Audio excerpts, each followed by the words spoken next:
Hello and welcome, folks and football fans, here to the Michigan Panthers podcast. The one, the only podcast here for the Michigan Panthers of the United Football League. And I know what you're thinking, because I can read minds now, folks. Who is that mustachioed man screaming about spring football in my ear? Well, I'll tell you, you don't have to be so aggressive. You ever made out with a tugboat? I'm FBI Tugboat, commentator, announcer, host extraordinaire. I also love spring football because I am not defined by my career, which is traditionally within esports and some other traditional sports. FBI _ Tugboat on literally everything if you guys want to, whatever. So, getting on into it. Intro done. Let's go on in. And yes, folks, we have as it says right there, we have an insane amount of bitching here. And first, before we get into the preview, I did it right that time, guys. Oh my God, what is going on here? I was just over there, the H-Town Pick'ems podcast. We were talking about that a little bit. Guys, okay, so you go through a regular season, playoffs gets figured out at a certain point, like they do in pretty much every single competitive league. And what do you have to play for after that? Even in a league with only 8 teams, well, that's for seeding. That's for where the divisional championship is going to be played. Well, not anymore, guys, because we Michigan Panthers, we have 2 great rivals, as was seen this previous week. First and foremost, extra point conversions. Tried from the 1, tried from the 2, tried from the 3, missed all of them. Missed all of them. We've been trying from the 1 a whole lot. Well, maybe there's a reason, because we can't seem to make a damn extra point conversion regardless. But the reason I'm so upset here today is, of course, our greatest rival of all, and that is the graduation proceedings for Wayne State Community College. Not Wayne State, as many of you may know, but the collegiate powerhouse that is Wayne State Community College. Folks, I am a simple man. When I say that, I mean stupid, okay? What I need is somebody to be angry at when things don't go my way, okay? I need somebody to point the finger at, go on Twitter, go on my burner accounts, and trash them. I'm kidding, of course, but seriously, guys, like, the worst thing about this is I don't know exactly who to be angry at, right? Is this Ford Field? Is this the UFL? Is this somebody within the managerial position within the Michigan Panthers? Is this the NFL? Or was this some kind of influence? I don't know who to be angry at, guys. I suppose I haven't exactly stated exactly what the hell I'm so pissed off about. But it was announced about 4 or 5 days ago, I believe here with the UFM cracked it originally, that yes, it is confirmed the USFL championship will be at the Birmingham Stallions no matter what, because Wayne State Community College graduation proceedings will be held at Ford Field on that Saturday. Period. In a story, go screw yourself if you want a different result, okay? I'm frazzled, okay, guys? And you guys know how infrequently I use that word. I'm frazzled. I'm upset. And again, the worst thing is I don't know who is to blame here. What it feels like is Ford Field basically giving the middle finger to the Michigan Panthers, being like, well, sorry, guys, you were rated to be the worst team coming in the UFL, not just in the USFL division, but in the UFL period. We were rated 8th, like on pretty much everybody, 7th or 8th, 6th at best, okay? And we come forth here, 6-2, clinch a playoff spot, and we're essentially told, hey, go screw yourselves, because even if you win out, even if you beat the Birmingham Stallions at home, it will not matter. Yes, it'll break their undefeated streak as long as they, win against San Antonio this upcoming week in Week 9, but it still doesn't matter. Seeding, oh well, what's that? We're just going to go ahead and give it away. And everybody else who talks about, oh, home field advantage, blah, blah, this is not a slight at Josh of the San Antonio Brahmas bullpen podcast, but I cannot agree less with the idea that home field just doesn't matter, especially given that it's something that you play for, right? Now, why would teams in the USFL really, really go hard and heavy? Obviously, the XFL division is figured out, but, there's a little bit up and down there, right? And also, given the fact that one of those teams is not undefeated, there's a couple of... both the St. Louis Battlehawks and the San Antonio Brahmas are 6-2. They have both proved that they can bleed. They're the same exact record. They still have something to prove after that, right? Especially San Antonio playing against the Birmingham Stallions this week, given that even though they're in the other division, they have also clinched. They are undefeated, of course, right? But it burns my britches. Burns my britches so much to watch this team that has defied expectations, that has gone forth and done categorically better than pretty much everybody on this damn planet expected them to do, just to get told 2 weeks outside of the last week. It's like, oh, hey, even if you did what nobody thought you could do at the beginning of the season, and now only slightly more people think that you could do, which is win out and then beat the Birmingham Stallions at home, even if you do that, it does not matter. Okay, it doesn't matter. Top seeding is going to the top seeding. You can take it. You can still do it. It doesn't matter because we don't get home field advantage. You're talking about things to play for and stuff like that, folks. What a way to just shoot that right in the heart and let it die on the side of the road. My God, this is the last. I love this league. I love spring football. I've been so disenchanted with the NFL in the past years, and I love this league. But there's so many decisions like that are just bash your head against a wall, just frustrating, illogical, the whole 9 yards. Okay, like it just. In a chaotic world, I try and look for logic and reason for a lot of decisions, right? And a lot of you guys heard my tinfoil hat conspiracy about how how I said the UFL, might be backloading these games so they have better reviews and stuff like that. I'm not, honestly, half that is for content, right? But there's decisions like this that actually affect the competitive sport that is being played from professional against professional, right? And this is just shooting that right in the heart, right? This is not the exact same, but this is very similar to the whole Luis Perez trade last year with the Arlington Renegades. They trade away a lineman that it doesn't matter. You guys have all heard this. You guys have all heard this 1,000 times before. Like, obviously, it's not talked about as much. Whatever. But this is just so much more in your face to me. Perhaps that's because just because I'm not an Arlington Renegades fan. Like, not an Arlington Renegades hater, but not necessarily a homer, not a fan, not doing a podcast on their team. All right, that's enough. Shout out to Wayne State Community College. We never even thought you were in a competition. You guys still won. Good job. Good job. You get all 581 of your graduates to go forth and take 2 hours on a Saturday to walk through Ford Field, so it can look even emptier than it would for a Michigan Panthers game. Ha! I took it from you already. Whatever. Let's talk expansion talk here now. And perhaps like what. And perhaps it kind of rolls in. It kind of rolls into the next expansion talk. Yes, came out. This is going to be what was everyone was talking about. At least 10 teams. I think so. There were some hopefuls out there that were like requiring 12 teams.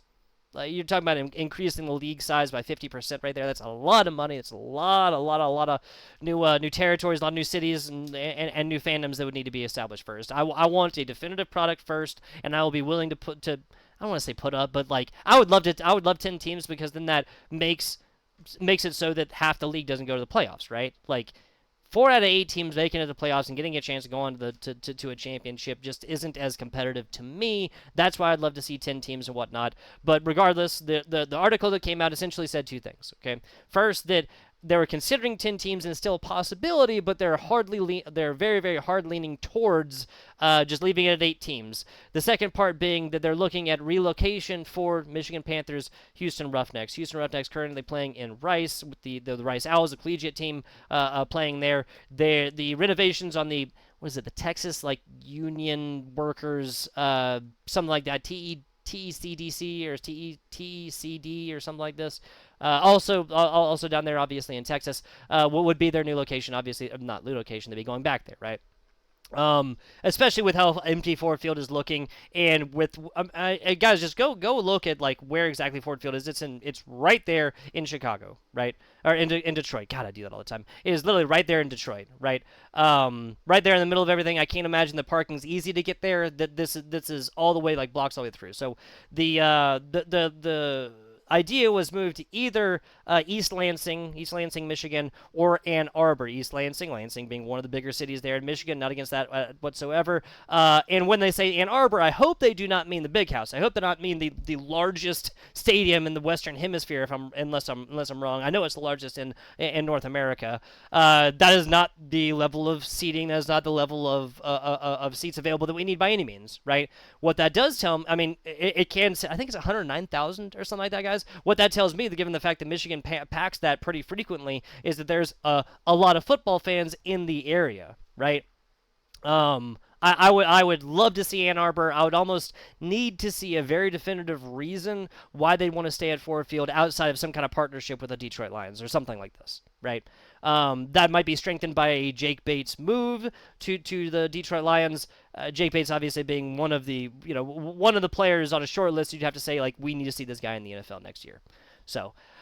As far as my takes, moving Houston, I mean, you got to, right? I would almost even say moving the Houston Roughnecks out of Texas. If you do that, for the love of God, go do away with this Roughnecks logo. I don't even understand it. The entire idea of having a guy who works on Noel Derrick as a mascot is just really, really, really weird to me, especially in the year 2024. Really, really weird. The Houston Gamblers were a fantastic, storied franchise. Came in from the 80s. Really, I thought it was a really cool logo, right? With the kind of like the G and the Texas, Texas like outline and stuff like that in there. And the Gamblers are a fantastic name overall. And I'm not just saying that because I place a wager here in the game. You know what I'm saying? If you're doing it, like if they're going to do it, it should be hard considered moving this team out of Texas, but somewhere else. A lot of other people have talked about how the Northeast deserves another team. A lot of people have talked about how West Coast would really, really be great for a team. I don't agree with the West Coast so much. I would agree with the Northeast. Your Jersey Generals, Boston. Oh man, they actually. I think it was the Markcast actually, guys. I'm not sure if anybody watches that one, but the Markcast talking about all the names that have been trademarked and stuff like that. Canton Bulldogs, sure, okay. You know, another team up there. We do not need another team in the that region. I don't really, ask your Texans, okay? I don't really, geographically, that would be the South. When people say the South, they mean the Southeast. They mean, the Bible Belt. That's what they mean to me. There is only two teams there if you count Memphis, Tennessee in there, which I kind of don't really. I don't see really a reason to move any other team except for maybe Memphis, like again. And I talked about this on the Solar Opposites. Last week or 2 weeks ago or something like that. If they were going to move, take them back down to New Orleans. Like take that showboat right on down, sink it into the Gulf of Mexico, and then swim ashore on into New Orleans and continue what I hope to be better than an absolute middling or piss poor performance in the sport of gridiron football. That's going to be it there for our talks. Let's go ahead now. Transition on in to our Week 8 preview. I was so close. Our Week 8 review. The Memphis Showboats visiting on into to the Michigan Panthers. Coming into this game, the only thing you really need to know is that we have clinched. Memphis has been. In case you haven't watched a single snap of this league whatsoever, the only thing you really need to know is that the Memphis Showboats are one of the worst teams in the league, if not the worst team in the league overall, like tied for the worst record, lower the standings, anything, offense, defense. We were favored by 9 points. I liked that, or 8.5 technically is what I took. We'll see how that works out. So let's start off. We got the ball first. Oh, yeah, and this is an example of Lewerke. One of the questions that I posed last week coming into this is that we need to more establish who is going to be a starting quarterback. I'm not against a two-quarterback system, but between Brian Lewerke and Bryce Perkins, I think that Bryce Perkins has established himself, even before this game, coming in as the better quarterback, especially when you're talking about multiple threats and not just throwing the ball. Something else we need to figure out was of course the defense and whatnot, how we're gonna deal with the temporary Kai Nakua concussion. He was out for a week, and the Frank Ginda obviously a couple weeks ago out for the entire season. Frank Ginda obviously a fantastic player within his own right. This is not exactly a tough team to have to prove that against, but real world experience is something that we needed coming into the last two games against the Houston Roughnecks this upcoming week, which I'll talk about in the preview, and of course the USFL Championship preview, full on preview by the way, because it's going to be in Birmingham, as is the USFL Championship, even if we win out and say the Birmingham Stallions lose out, by the way. Let's get back into this. So that was Lewerke getting the work in around the field a little bit. Big gain on the play, 31 yards. Lewerke from the shotgun. Over the middle. All the way into the end zone for the touchdown. Cole Hicatini! Let's freaking go! Love it. He has been a bailout factor in a lot of different ways. Pressure relief valve is what I've been calling him so far. Cole Hicatini just shows up fantastically, lines up off, yeah, as you can see, like a little bit of movement, then moves on the other side, and doesn't even line up on 78 right there. Cut to the middle, perfect stuff, fantastic, 6 points on the board. Hope this isn't too much of a spoiler, guys, but let's go ahead and watch the extra point conversion attempt. So for they go after the point after.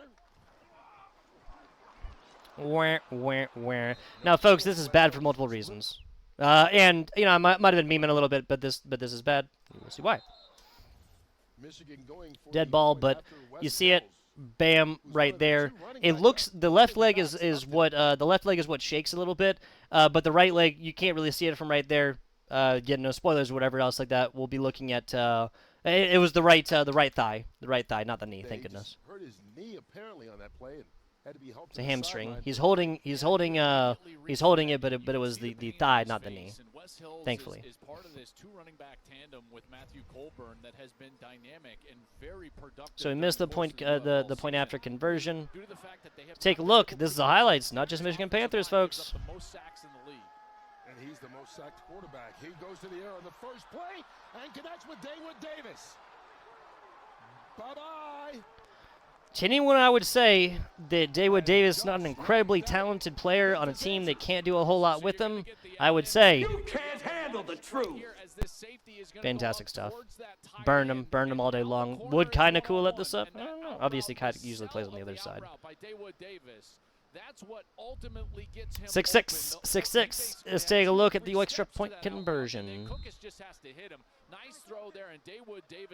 Always dangerous, man. Always dangerous. 2-point conversion attempt. Right there, dropped. That was for Papali, I think? Or Sage Surratt? Not only with the UFL as a fan, but coming the regular season, all right. Of course, with the NFL. Yeah, I can't wait to Here we go. hear that. I want to. I think I'm the same as all football fans. We can't wait to hear Tom in the booth calling the NFL action on Fox. Huge fat disclaimer, all right? No shade to the GOAT. No shade to Tom Brady, no shade to the GOAT whatsoever. I can't imagine I'd ever watch this, but whatever, right? I'm a little bit up in the air about how quickly he was brought in, and then how quickly other commentators, even other commentators who were successful NFL players, just immediately just dropped all the way down. $375 million for 10 years as well.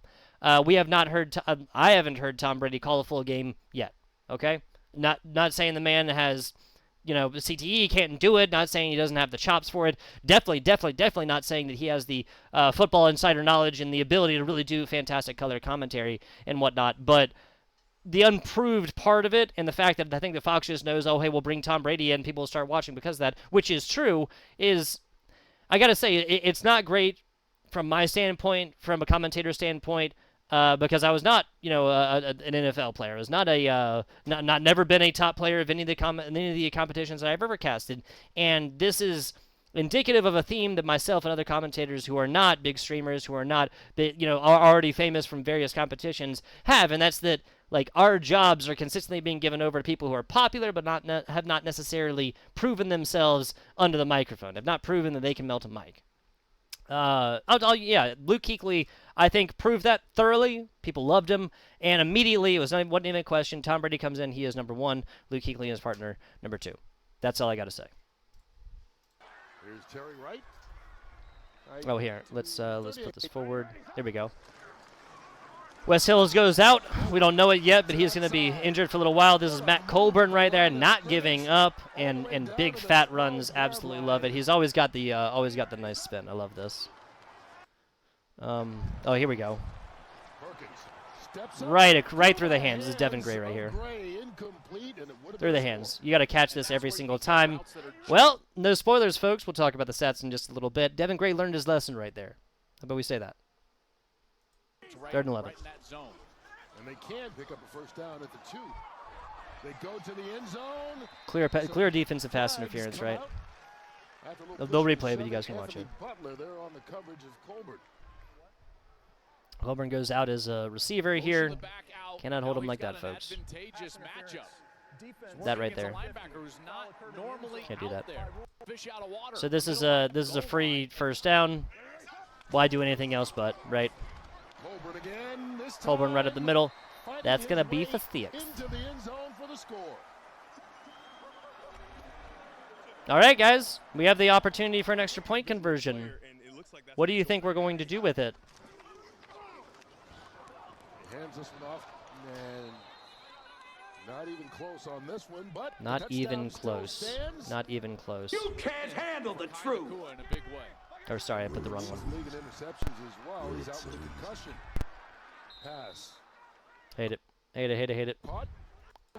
Brooks. Deep. Better every week. Here So, comes the they get the blitz. ball back after we fail to put an extra point conversion. Kilkus throws after pressure. Easy throw right into the hands and maintains. Papali not able to break this one up. Gets the And interception for to an Michigan. extent, if you watch this game, obviously there's more points scored without, no spoilers or whatever else like that. But to an extent, this is really where the momentum of this game changed, right? You spend 3:16, so you spend 12 minutes or so just scoring. No field goal attempts, no extra point conversions either, but no field goal attempts, just touchdown after touchdown after touchdown, right? Ours, then theirs, then ours. Again, ours, Memphis getting penalties, so kind of giving over to us a little bit. Regardless, ours either way. Bam. So this is where the momentum shifts a little bit because this looks like it's going to be a shootout, right? A 1-for-1 all the way through. Cook is just trying to draw up another long play that David Davis just completely burned our safety and corner on earlier. Trying to get this for numero dos, doesn't happen. This is Nate Brooks right here with the INT. We don't necessarily run away with it immediately, but there's a shift in momentum that's palpable here. First turnover of the ball game goes in favor of this Panther defense. And that's what's been hurting Memphis. Right into the and hands. more You don't get much better than specifically that. Case Papali, I mean, he had the opportunity for an offensive pass interference, maybe, Individually most or valuable, a offensive pass interference. But then you start getting into really bad territories. Lewerke right here, kind of showing off the legs a little bit. I gotta say, I know I haven't been on as high on him recently. We'll look at the stats later, and obviously there's a clear winner there. But regardless. Let's see. So we go forth. I'll spare you guys the long drive. We did not turn it into anything. This was a holding That was call. a free play, so this Guard. 5-yard penalty. Replay third down.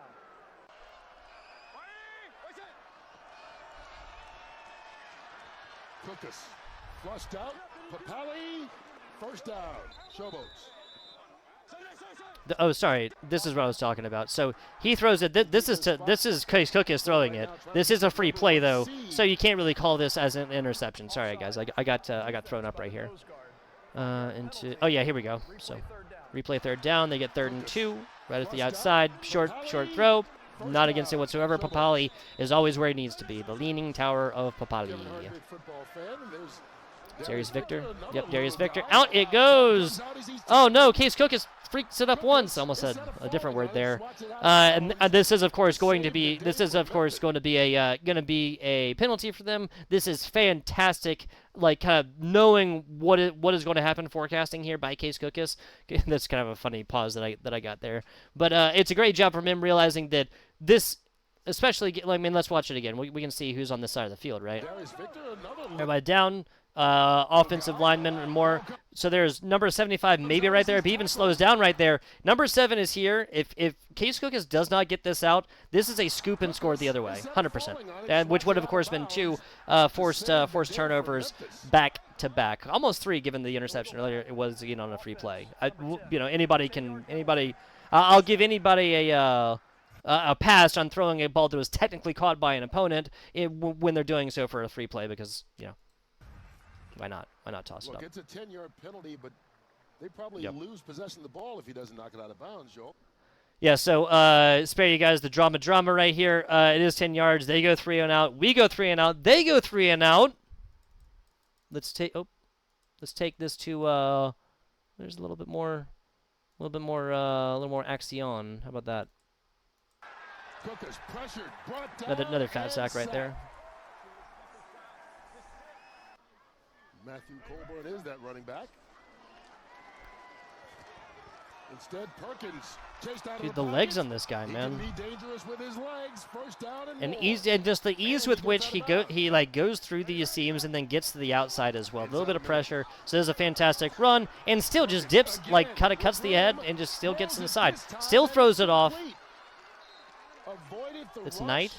and hooked up with Terry Wright. Right, excuse me. Backfield is empty. Perkins over the middle of the field, wide open, and all the way. Gray, touchdown. All the way, Gray. Do we have a new name?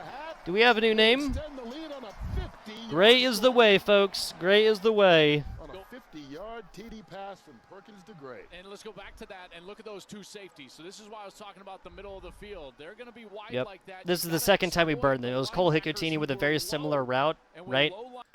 And let's go back to that Right here. and look at those two safeties. So this is why I was talking about the middle of the Yep. field. They're The gonna zone be coverage wide gets like that. You completely gotta blown right here. exploit We pull a the receiver linebackers over who were into the low. deeper zone right here. With Corner low bite, or the linebackers, safety, two excuse me. high safeties, Anthony Oh, Ball bites on that cannot one, and this fit is in the just middle of enough the for field. So as soon as well, you go for the Gray guy, is for right the there, and Devin that's a Gray. beautiful throw. That's A great job by Bryce Perkins. this. On Well, this time should be and his on second. target. Excuse me. And that ball out in front of the face of Gray allows him to run through it. So Of course, the other one was right through the fingers, and you'll see. Oh, you guys will see. Yeah, you guys will see. Does a great job in that 2-minute series, driving his team for another score. Middle seam route. This is your guy. 2-point conversion, guys. What do you think is going to happen? We missed 2 1-point conversions earlier, right? A pass play and a run play. From the 15. Sims in. Marcus Sims. Marcus Sims. I'll go ahead and give you guys a little bit of a little spoiler here. That is one of 3. 1, 2, 3. Marcus Sims played the entire game. One of 3 games that was one of 3 passes that was thrown to Marcus Sims. The only pass in the red zone that was even attempted. He only caught one of them as well. Something to keep in mind. Complete. Memphis will get the ball to start the second half. There's Cookus over the middle, and he's Fantastic caught. pass, gotta say. Sage 17 Surratt seconds right here. into Sage Michigan Surratt Tech. continues to be just. Cookus is able to get it to Papali. Adams, sometimes Jonathan Adams, sometimes we really didn't see him too much in this game. He's only targeted twice. Papali, though. Also, yeah, Papali 8 for 5. Sage Surratt 5 for 5. Territory. They still got 32 on. Come And on. he spikes All right, it there to you go. stop So, the clock. yeah, without, any, oh, here you go. We'll watch it. This is the obvious last couple plays before the first half ends. Pass outside, Out of the backfield, Darius Victor. and he's tripped up. but that's the 8 yards or whatever that Clock they is moving need. down to 4, 3. Last time out, and see, when we talk about problems that the other head coaches have been having when it comes to just timeout management, clock management in general, but timeout specifically, you can't have that conversation without obviously C.J. Johnson of the Houston Roughnecks and surprising as it is, Wade Phillips of the San Antonio Brahmas. I'm not the first person to kind of speculate on how a record like theirs has come across, especially with so many like last second W's and very, very questionable plays going into that, them just kind of fortunately falling into the right place. Anyway, this is exactly what Memphis wanted going in with a single timeout. It was a great job them spiking instead of using their timeout. They have used their timeout. 55 yards is up, and 55 yards is good. Didn't have a whole lot of space under that one, but hey, the man ain't Jake Bates. It is what it is. It is what it is. Memphis. So yeah, 9-18 first half. They get the ball off here, as you can see. Decent little return. I feel like the 32-37 is pretty standard as far as returns here for the UFL, which of course makes them categorically better than the NFL, or at least the NFL in seasons past. They are adopting a new way. Is that the better way? That's for smarter, more football-wise folks to determine. Not I. Memphis coming out in the beginning of the first half. Here's Cookus. Has all kinds of No time whiz. and runs No out of it. whiz. Second Does have all sack kinds of for time. this That's a good point from that Michigan commentator defense. there. Garrett Marino brings him down. Man loses a Cookus shoe. lost the shoe. And they're Got just sacked getting out of his so shoes. much coverage of Case Cookus. Here we go. 10 yards on the opening play of the second half. Do we blame that on Devin? So he gets that out. Here's Cookus going deep. A What an fantastic adjustment and a catch reception. by D. Anderson. Fantastic reception right there. D. Anderson right here, 2 for 2. But as we see, Cookus takes a massive hit right there. And is even trying to like get up afterwards. The man's been hit a whole lot. You can't be surprised when he's slow to get up after another one in this one. And this is just perfectly put. Like, this is a good throw, but D. Anderson really has to fight to get in a position to get this one without any kind of interference, of course. That's about as difficult a catch as you can make. Straight down the field, and I don't think they're going to replay the hit. I'm waiting for that. Hang on. Here we go. And this is clean. This is clean. The hit mostly comes from up top right here.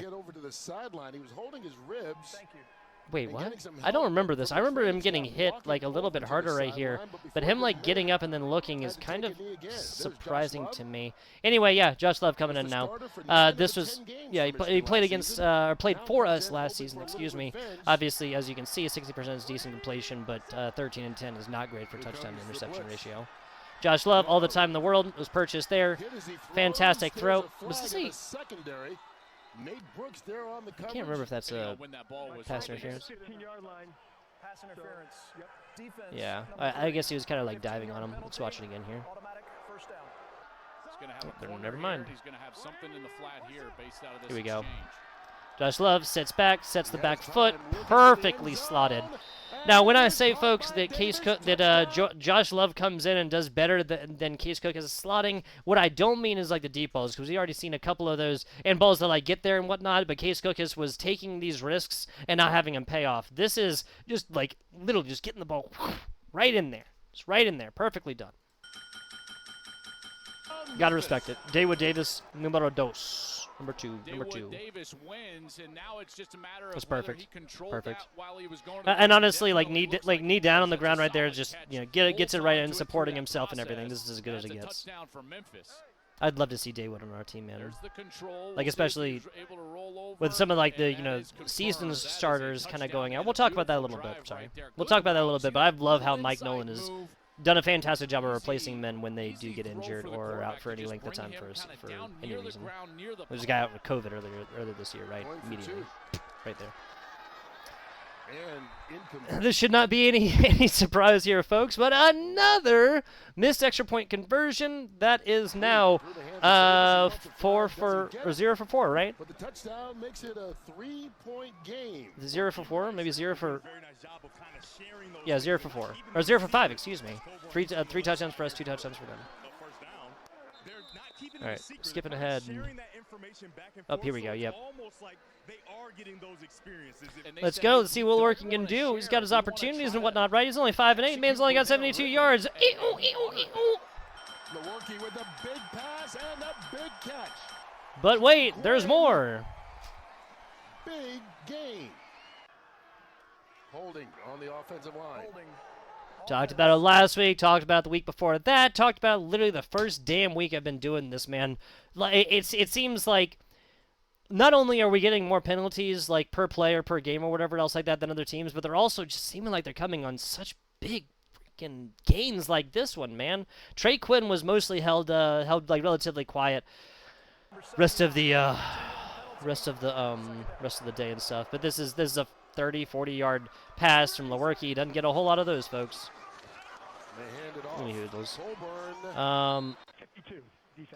So yeah, and then we get bailed out immediately afterwards, like kind of gives us great field position. We go 3 and out at this point though.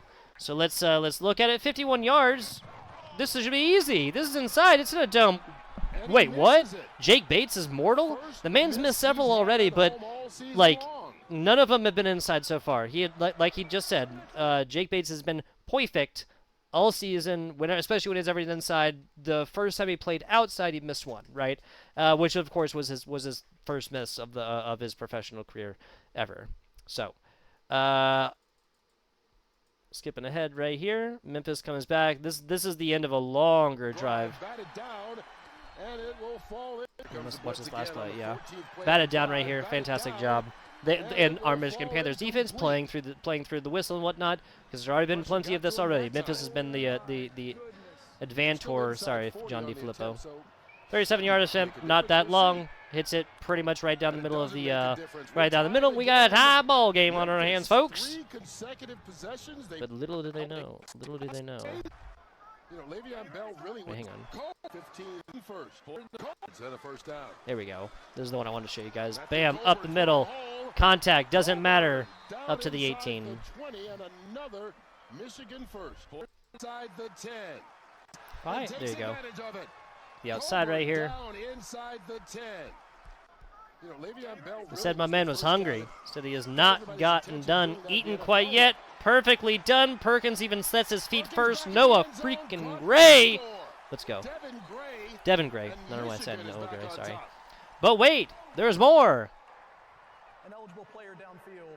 Offense. This is such a bad penalty suit too. Such a bad penalty. Oh, they're not going to replay it? Yeah, so basically the offensive lineman like literally is like running off to that corner a solid 2 seconds before clearest flag of the game. Oh, what's this? It's Perkins staying on his feet. A running quarterback in Michigan? What? This is the kind of stuff that he can do. Perkins literally wins this game in the last 8 minutes of the fourth quarter. No spoilers, whatever. That's Matt Colburn. I believe that was a second. Yeah, that was a second right there. And let's see. Yep. This is the three-point conversion. So this is the three-point conversion to go to 9 to force them to get a touchdown, and then three-point conversion as well. After we've already gotten 6, obviously with a 6 ahead, they need to do that. I love this play. I also loved it watching it because and if you're wondering, hey now, why is he so close? We attempted the extra point for 2, I think, and they had a face mask, if I remember right, which brought it up, and with the rules and stuff that allowed us to go for for 3 at the 2-yard line. Fake handoff, Perkins right there. You gotta catch that, bro. That's Cole Hicatini. That's not somebody I'm gonna criticize frequently. But Cole Hicatini right there, the man got targeted twice, both times in the end zone. First time he takes it all the way down there after weaving his way through. This time it literally hits him in the hands and he can't do anything with it. This was the difference between a nail biter and like a comfortable lead, and we did not take it. So. Got a hand on it, and that was the difference. But it's not going to matter because they get the ball back right here. They mess up on the first down right here. That's going to be a lot of pressure, a big old blitz. There's nobody within 3 feet of this guy. I will. Yeah, we're already at like 30-something minutes, so I'll save you the drama right there. They attempt something 3 times. One time they actually do get the ball out, so it's not actually a tackle for loss, but basically, not basically because we didn't get the yardage, but was essentially after he got there, Love just got the ball out right here. This is not good. This is very, very not good. That could have been that could have been the way the Memphis Showboats won their second game of the entire UFL season, right there. It's not, again, special teams is not something I've been complaining about too much, but again, I will save you guys the drama. This is just, wastetime.exe. That would be the program written for the rest of the game, and it just makes sense. Ideally, you would get within the, you'd get within up here, and if they had timeouts, you kick a field goal to go up 9, and then we're talking about 8.5 hitting, whatever. Doesn't happen. And after that first down, they have no more timeouts. We get a fresh set of downs and just kneel it all the way through. Oh no, excuse me, that was the 4th and 1. They got it down right there. Go for it. Bryce Perkins gets it. There's no more timeouts. That is our final score, folks. Oh, you know what? Let's go back to topics because I can't remember where I'm at. That was the end of the review preview. Let's take a look now at our stats for the game, right? And the big standout ones so far. So, and my continued crusade here to prove that Bryce Perkins has earned his spot, has proved himself that he deserves the starter right here. How about 7 for 9 on 100 yards plus a touchdown, no INT, 78%, a rating of 213, about an extra third over old Brian Lewerke down there, and adding on the ground, what is that? 955, an average of 6 per. One of those could have very easily been a touchdown as well. Brian Lewerke, this is great. This is also against a team named the Memphis Showboats. You take all of this and you reduce it, given that you're playing defense against a good team, I would say this is, 3 for like -2 or something like that. 8 or 7 even for, in the 30s here. But that's still fantastic. Bryce Perkins, again, I don't know what else he needs to do.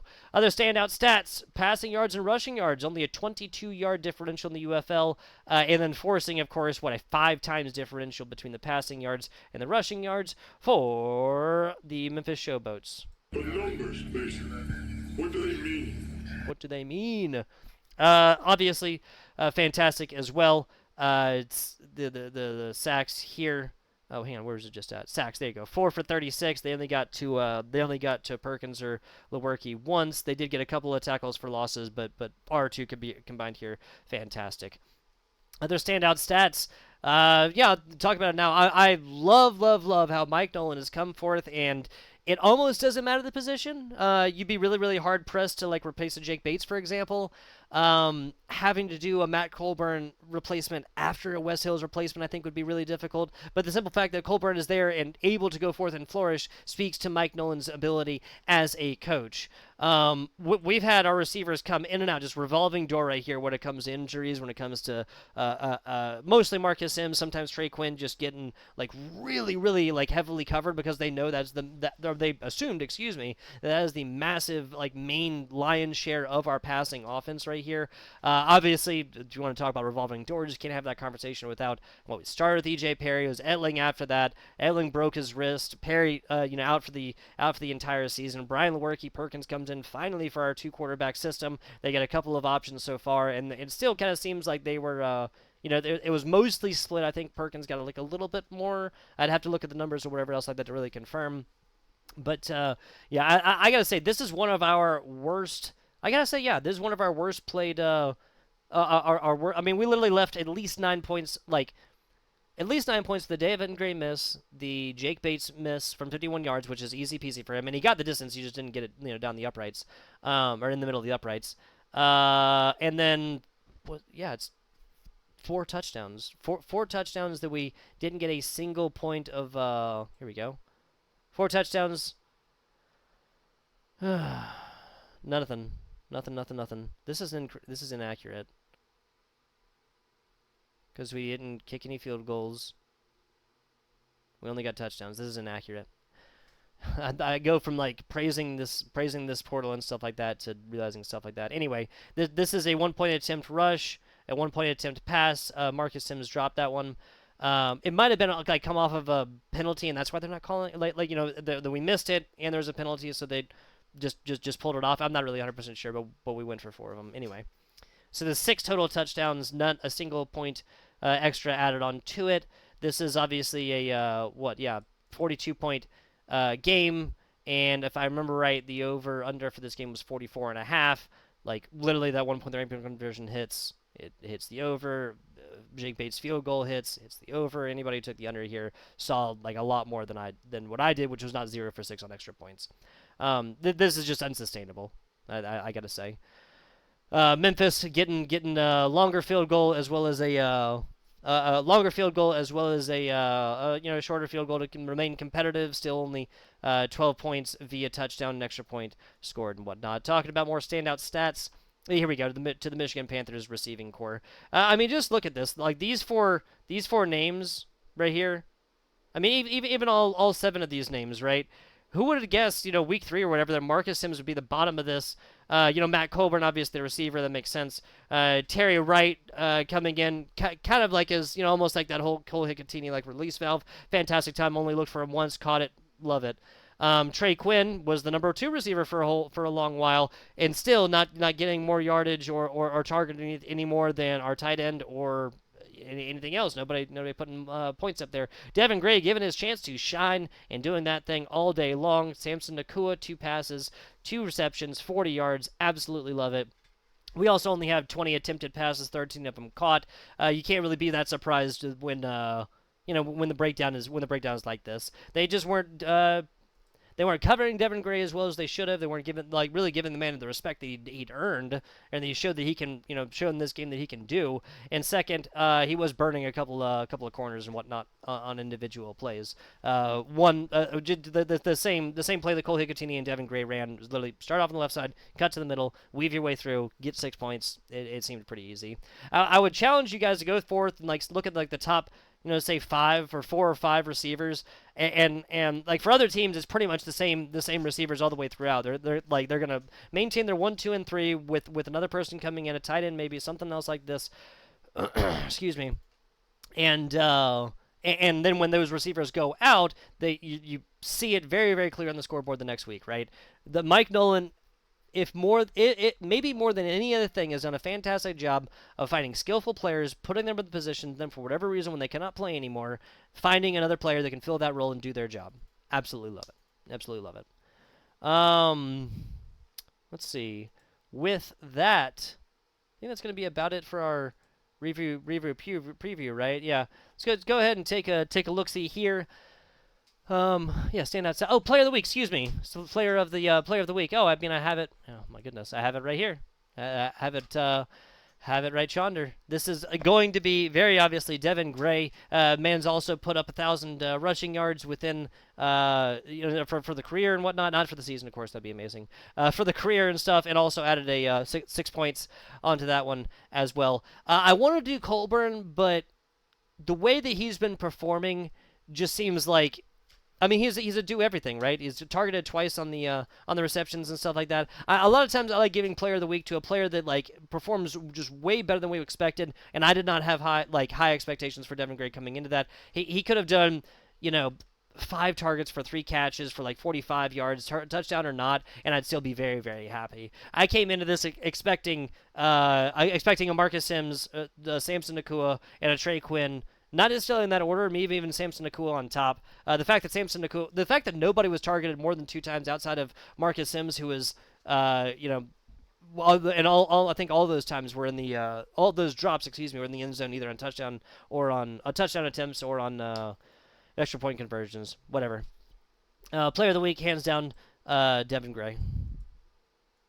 Here we go. Let's take a look now at our injury report as we talk about the Houston Roughnecks game. Houston Roughnecks coming off their best performance of the season, even in a loss, only losing by 7 or so to the Birmingham Stallions. I think that was 35-28, if my memory serves. Covering ×2. This is the biggest spread in the UFL coming into this. I think there were 16.5 point underdogs. The Houston Roughnecks were. If we're looking at trends, right? The Houston Roughnecks offense is still trending downwards. Now they could obviously have Hogan or Henderson, coming in to take over the quarterback spot. That would be very, very interesting. Obviously, Garantano is out, has not participated in a while, has not participated in a couple of practices, I should say. And Sinnott has been coming back in and kind of being relied on. We talked about this over there at the H-Town pod, or what is it called? I just had the name right here, excuse me. The H-Town Pick'ems, right? Yeah, H-Town Pick'em, not Pick'ems, not plural. Reed Sinnott taking over the offensive play calling for this game at the end of the last game is indicative of their head coaching staff. Let's just say that. I'm not going to pile on right here, guys. It is a simple fact that we have a lot of players that are at least limited right here. Where I'm really looking at is Trey Quinn and Marcus Sims, obviously these so-called skilled positions. But the next here is our defensive line, or our linebackers and stuff like that, right? Noah Dawkins limited, did not participate 2 days in a row. Breland Speaks. Breland Speaks may not have been getting all the solo tackles in the world, but when the man gets tackles, he lays them out in completely like fair fashion, right? Not trying to injure anybody, and he forces fumbles. We've seen this 3 times so far over the league, and only 7 games. I'd say that's pretty darn good. Basically 1 every other, right? We'll talk about that in a little bit. Let's see. But looking at this game, just a short series of things that we really need to do. If we're not going to finally give Perkins the nod as the best quarterback here, who needs to start and whatnot, then I would say it'd be in this game, right? Against the Houston Roughnecks. Houston Roughnecks eliminated. Even if we get top seeding, it does not matter, as I've already complained about on this episode. This is now the time that you start wanting to rest players and whatnot. Obviously, we have the 2 quarterback system, but if we look at a Matthew Colburn going out and we have to replace the running back position again after Wes Hills has gone out, this is not inspired joy, right? This would only lead to more pressure on Perkins and more Perkins rushes after pressure and whatnot, and I don't want to see that. get a little work again for some drives. Even like honestly, guys, like coming into this, I don't see this is like necessarily like a must-win game. You know what I'm saying? The line's like 3.5 right now. I definitely see that. If it doesn't happen, it's going to be off of Jake Bates' field goal in the last couple of seconds to win, and so they only win by like 2 or something like that. Yeah, and especially the working in after we take an early lead, because it just seems like, especially the past few weeks, we've been much more of like a first half team that goes forth and just manages clock in the second half and whatnot. Not saying it's a bad way to play, but it that conservative way of playing sometimes will not win you games.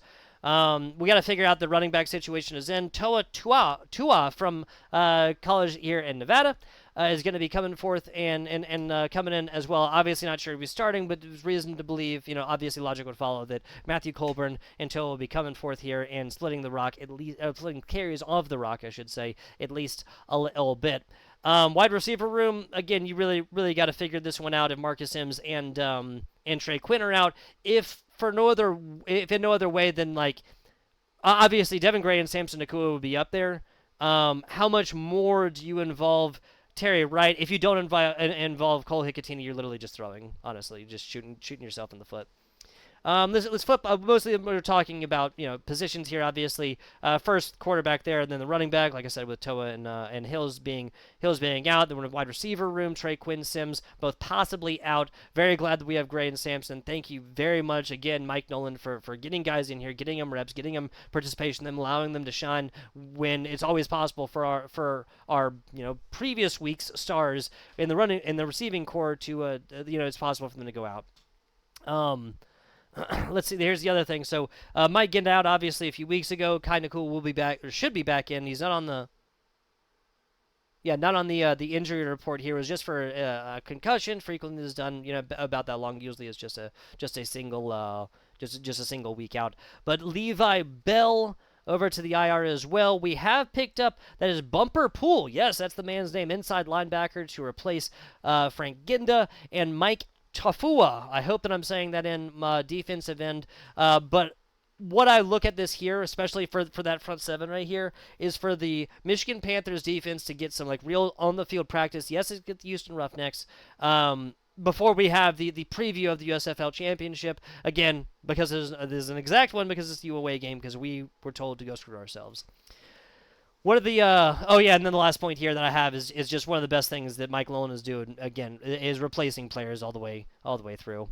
Now to our last, we're getting on in towards the end here before I start recording the Panthers Picks podcast. It's going to be much shorter because I was in the H-Town Pick'em episode, guys. I was the guest on the H-Town Pick'em this week. We went through all of that. I will link the episode in the comments and whatnot. So the Panthers Picks episode will be much shorter, just kind of like me honestly being like, hey, this is what I'm picking, and this is a short explanation of why. I know last week's episode was super short as well, guys. The audio basically, I needed to go do something, you know what I'm saying? And I didn't have the ability to bring all my setup with me. I could bring a laptop and a headset, and so that's what I wanted to do. That's what I got for you guys. If you hated it, scream it in the comments. If you loved it, then sing my adorations down there in the comments. Let's talk about this a little bit before we give all of our shout-outs and whatnot. The new trophy here. Very simplistic, I got to say. Obviously, this will be, this will be presented at the Dome in America Center, St. Louis, Missouri. That was confirmed earlier.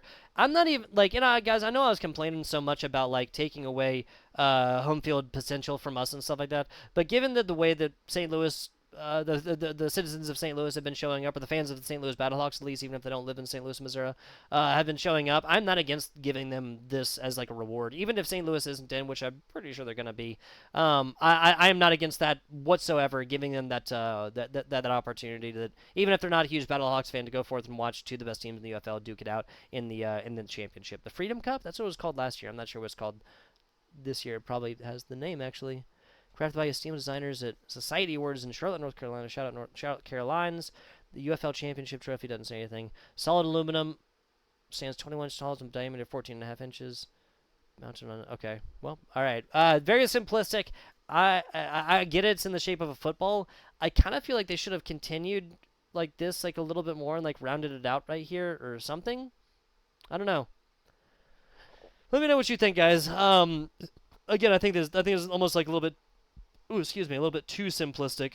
That said, getting towards the end of the episode, I meant for this to be a shorter one, and it was not. Let's take a look at our schedule here again. Houston Roughnecks. I feel like it's pretty fair to call this one a W. 1, 2, 3, 4, 5, 6, and 7. To go up to 7-2. The Birmingham Stallions there. Given that neither teams have anything to play for, I'll look at the lines and everything else like that next week and stuff like that, folks. But I think that's a hard game to call because again, neither team has anything to play for, and only will want to, save their best players for the next week for the actual USFL championship. That does matter. That does determine who is going down forth, or who is going down and going forth to the USFL championship or UFL championship. Excuse me. That said, I want to go ahead and give our shout-outs. Oh, first, I should say, at H-Town Pick'em, Pick'em, P-I-C-K-E-M, no spaces, no underscores, no apostrophes, no nothing like this, guys. I was a guest on there. If you guys are interested in laying wagers and whatnot, we have the Michigan Panthers Picks podcast. I'll have that coming out here in just a little bit as well. It'll be much more abbreviated because we had a longer-form video one with all the guys, all the awesome guys over there at the H-Town Pick'em podcast and whatnot. Again, that'll be linked down bottom. But no matter if you're just interested in the league overall, not a particular team, that would be more so your tell me about it's here at NCVKG right there, or your polar opposites, kind of our fun, more like argument show that you have seen me on a couple of times so far. A really, really fun time. Or if you're a super fan of one of the teams, obviously got the Battle Talk show, with Noah there for the St. Louis squad. Brahma Bullpen, Josh over there, out there in the bullpen, making podcasts. DC Defenders and the Defending Football Show right there. The Hellraisers podcast, obviously they have not seen a whole lot of dubs. They were eliminated a long time ago, still very interesting content and whatnot. Roughnecks Rundown. I stole the background for the Polar Opposites episode. That's with Ace over there at Ace UFM, also kind of the leader of us Ragtag Renegades. Well, I can't call them Renegades because that's a team. Ragtag Vagabonds. How about that? Of the UFM, the United Football Media Group. Stallions Run over there with Buck and Scout, as well as, where I skipped. Oh, yeah, the Captain's Log and the Sink or Swim. So we're getting, I guess H-Town Pick'em is technically the third gambling segment that we're going to be doing here for the UFM. The Captain's Log is the other one. He's got some fantastic picks over there and made some money.